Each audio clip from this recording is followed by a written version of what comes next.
1978. President Jimmy Carter brings Israel's Begin and Egypt's Sadat together for peace talks. Queen Elizabeth entertains an honored guest, Romania's maverick president Ceausescu. In Italy, ex-premier Aldo Moro is kidnapped and murdered. The Shah of Iran faces a popular revolt led by Ayatollah Khomeini.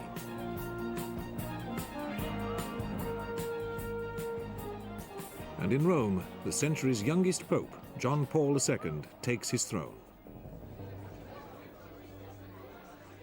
In November, US Congressman Leo Ryan leaves for Guyana, in South America, with an NBC camera crew and other journalists. He wants to investigate reports that 1,000 American citizens are being exploited at a village there called Jonestown, after its leader, the Reverend Jim Jones. 5 days later, as they prepare to leave Jonestown, he and 4 of his party are shot dead on the tarmac.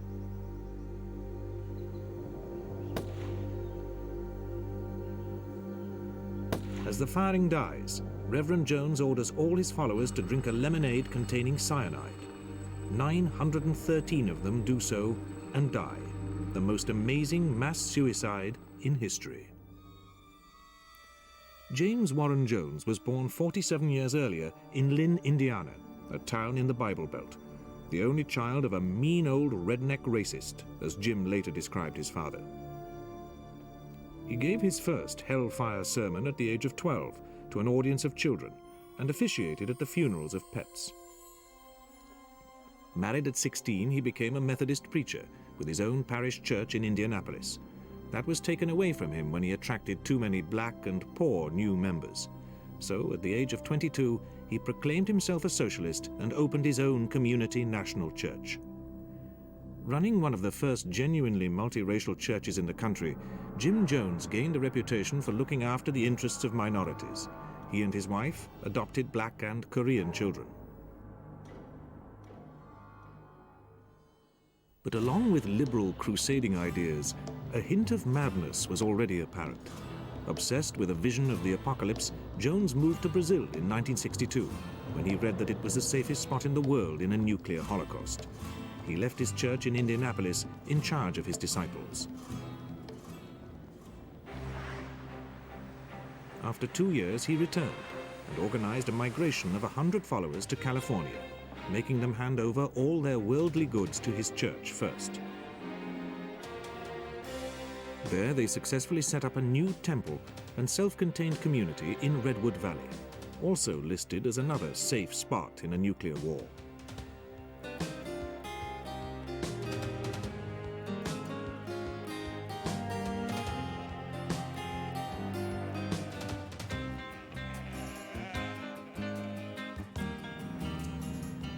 From Redwood Valley, the temple spread into San Francisco and Los Angeles.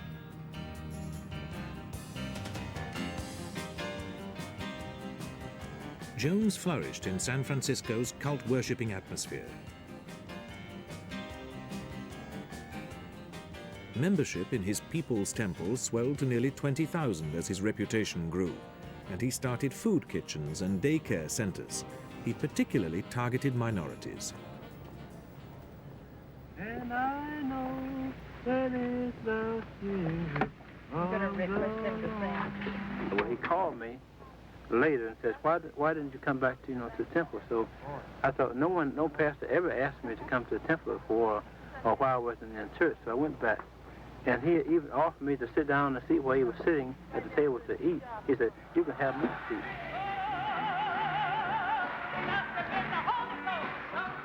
Believing that the ends justified the means, he put on fake displays of healing and said that he was the reincarnation of Jesus Christ. Using classic brainwashing techniques, he bound his followers to him so that they willingly gave him whatever property and money they had. I can't imagine importance of privacy. The most discriminated against perhaps of any group. I really don't feel comfortable with our worship being photographed. I really don't. I must go against the entire council. I don't feel good about it.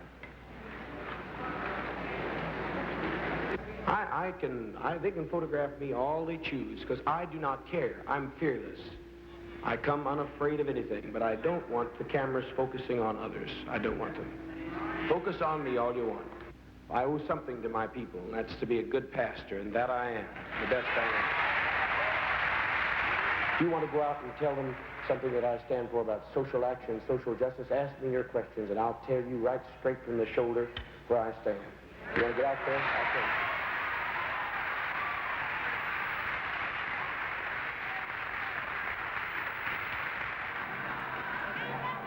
His services were dazzling affairs, with soul and gospel singers, dance groups, and celebrity preachers like black revolutionary Angela Davis.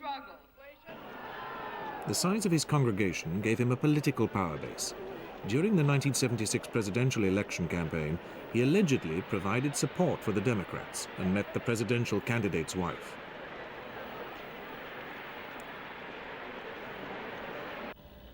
Local politicians sought his support, and he became a member of the city's housing commission. But completely unknown to leading politicians, there was another side to Jones's activities. Investigative journalists began to accuse him of running the temple as a private empire, with bizarre sexual practices and savage punishments. There were also rumors of financial deviations.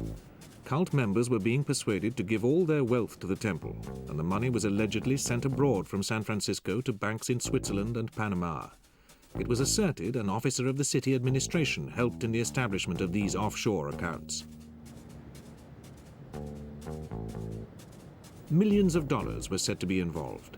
Jones became increasingly paranoid, and there were several spectacular defections from the temple.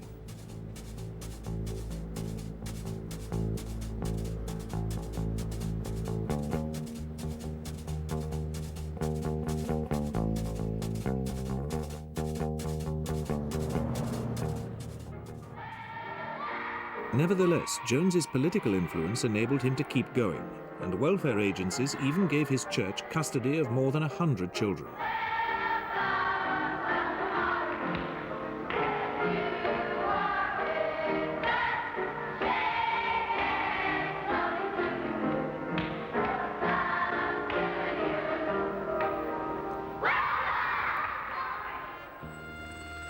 But the pressure finally told. A morals charge and massive press speculation made Jones leave San Francisco in 1977.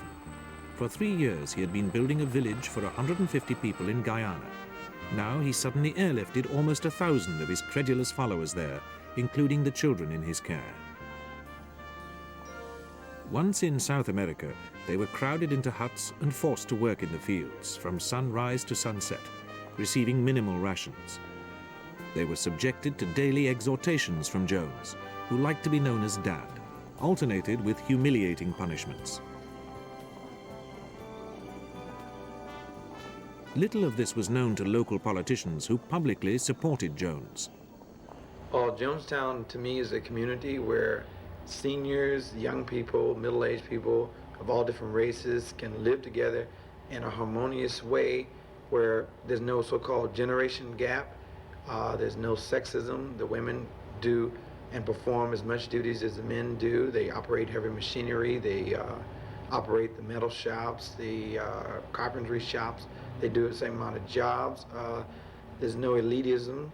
So I can pretty much say it's a community that belongs to the people. But soon, angry ex-members were telling a different story. Punishments were described. Right. Little children are scared with this thing called Bigfoot.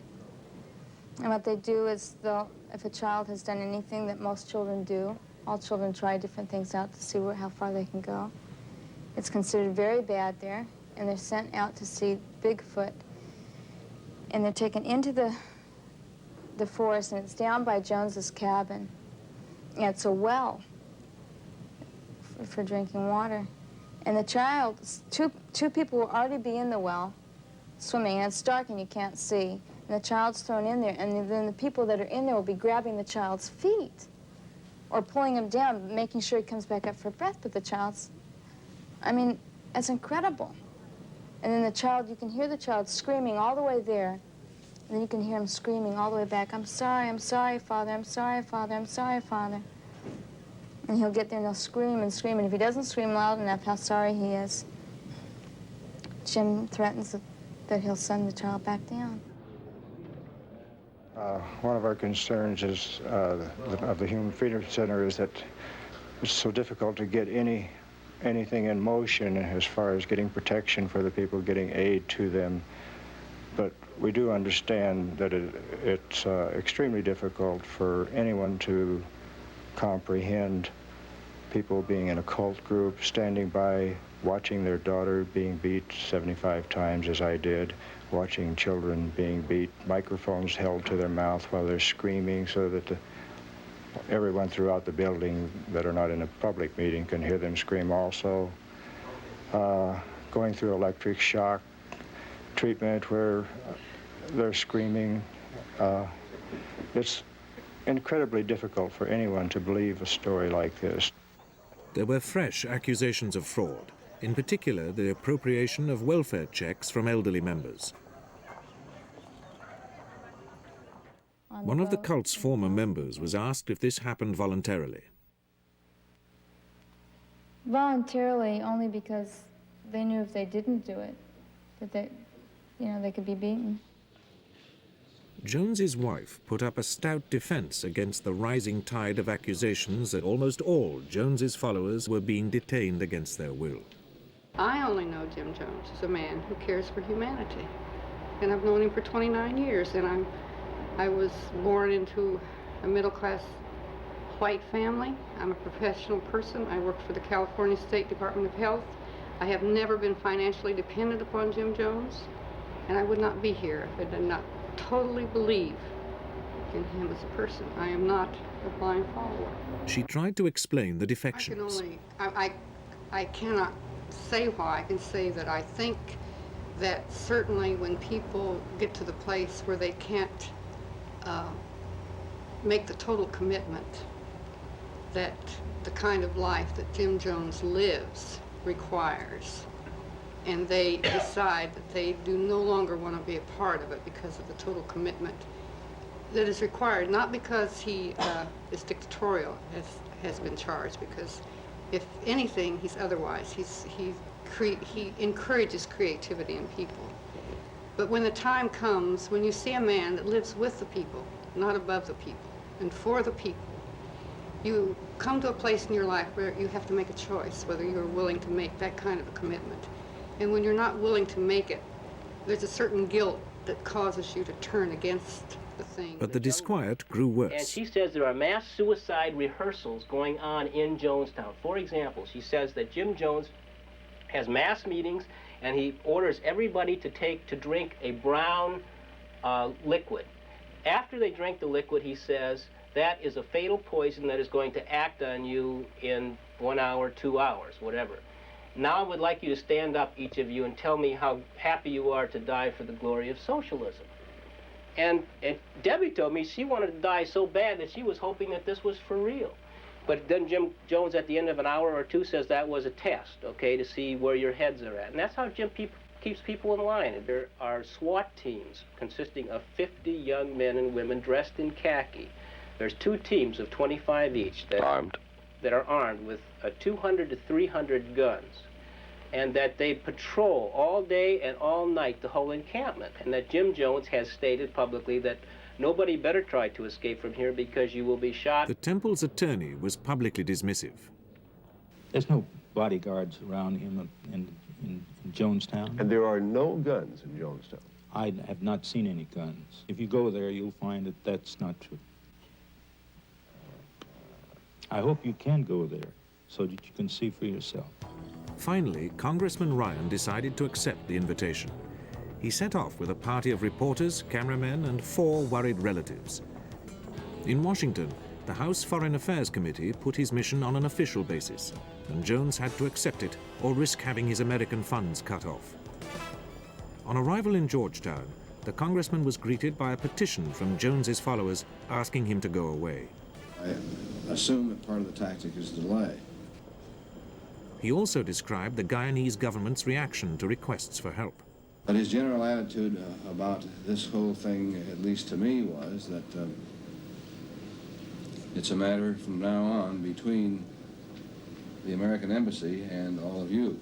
In other words, you're here, You've all been allowed to come in, and you're welcome, and including the press, and we hope that's the last that we'll have to deal with the problem. Then the congressman asked the U.S. Embassy for assistance. I'm trying to get the ambassador to follow through a little further on what he said about wanting to be off the spot and being the middleman, and wanting me to deal more directly with Jonestown, and I agree with him completely. The party landed at Port Kaituma airstrip near Jonestown on the 17th of November. Ryan explained why he had come. Here to inquire into the health and the welfare of American citizens who are here. Once their credentials had been approved by local government officials, the party was greeted by the temple's legal representatives. Today or tomorrow, we'll try to do it, if we can. Then they were escorted into Jonestown, the place described by its founder as heaven on earth.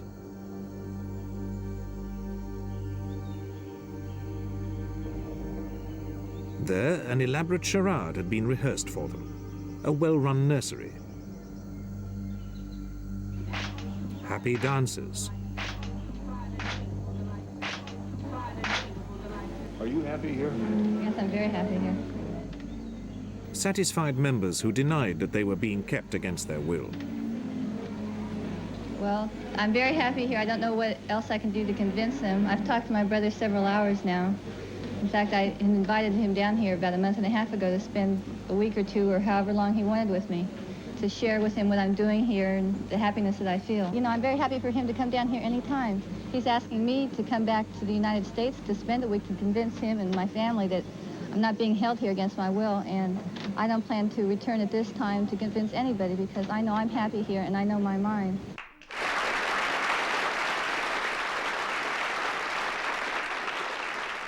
At first, Ryan seemed to accept what he was being shown, and his speech broke the tension. I can tell you right now that from the few conversations I've had with some of the folks here already this evening, that whatever the comments are, there are some people here who believe that this is the best thing that ever happened to them in their whole life. But after a few hours, he and his party began to feel that Jim Jones was staging the show for their benefit. By next morning, the production began to fall apart. Jones reacted angrily when shown a note from a cult member asking the party for help to get away. Someone came and passed me this note. Well, that's who we're talking about. He wants to leave his son here. If Jonestown's such a bad place, why does he want to leave his son here? He's the one that I'm just talking about. This is the man that wants to leave his son here. People play games, friend. They lie. What can I do about liars? Are you people going to leave us? I just beg you, please leave us. Bill, we will bother nobody. Anybody wants to get out of here can get out of here. We have no problem about getting out of here. They come and go all the time. I don't know what kind of game. People like publicity. Some people do. I don't. Jones became cynical about the way the party would report their visit.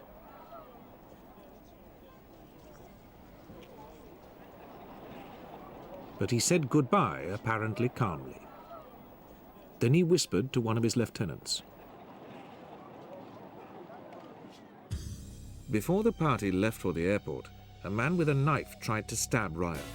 The congressman described the attack. Yeah, he said something about rob and choke and kill and or knife. I don't know. But what he said was he intended to kill me.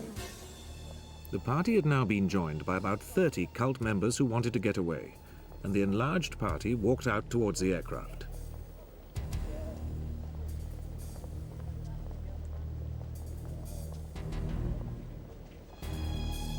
Congressman Ryan went over to shake the pilot's hand. As the party waited, a tractor and trailer appeared in the background. Hidden men opened fire. Congressman Ryan, 2 reporters and an NBC cameraman were killed. Several other journalists and defectors were injured. Meanwhile, back at Jonestown, Jim Jones called his followers together.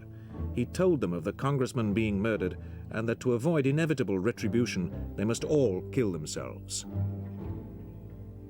His lieutenants prepared 2 50-gallon drums of Kool-Aid laced with Valium and cyanide. Mothers gave the mixture to their infants before the adults lined up to take the poison from paper cups. Finally, only Jones and a nurse were left. They used a pistol to kill themselves. In all, 913 people died. The news broke on an appalled world, and the United States sent aircraft and military detachments to bring back the bodies.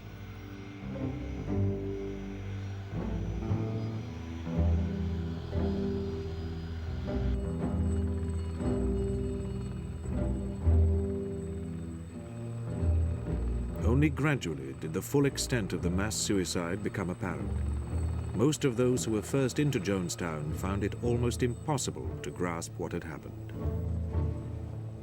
Early estimates of the number of dead had to be revised steadily upwards, as bodies were found buried several deep.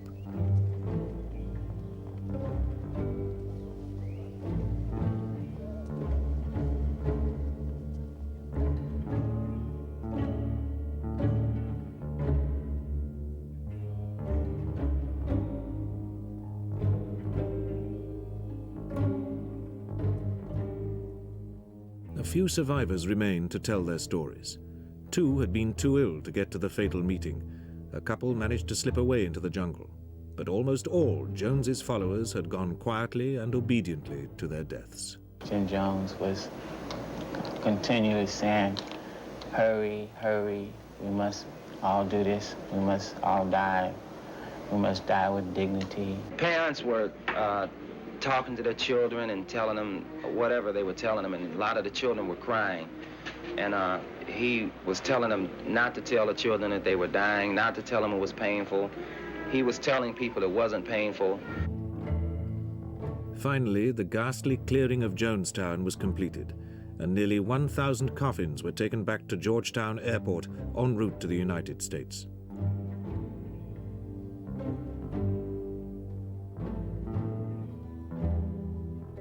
Among them was the body of Dad, who had persuaded so many people to follow him to the end.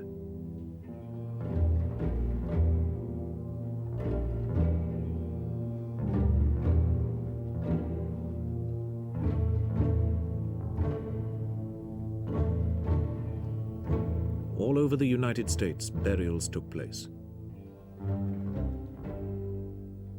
In Oakland, 251 bodies were interred in a mass grave. Only one person, Larry Layton, was ever tried for taking part in the massacre of Congressman Ryan's party. The jury could not agree on a verdict, and he went free.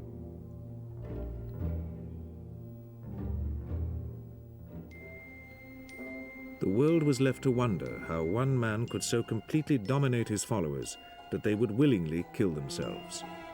Jim Jones had set out to create an obedient community, and in a terrible way he succeeded. In the end, fewer than 30 of his followers wanted to get away. The rest were ready to die at his request.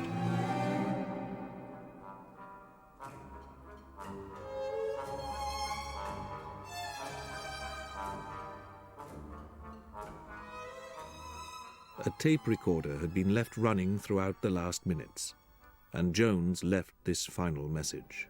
All they do is taking a drink, they take to go to sleep.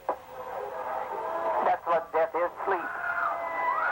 Take our life from us. We laid it down, we got tired. We didn't commit suicide, we committed an act of revolutionary suicide protesting the conditions of an inhumane world.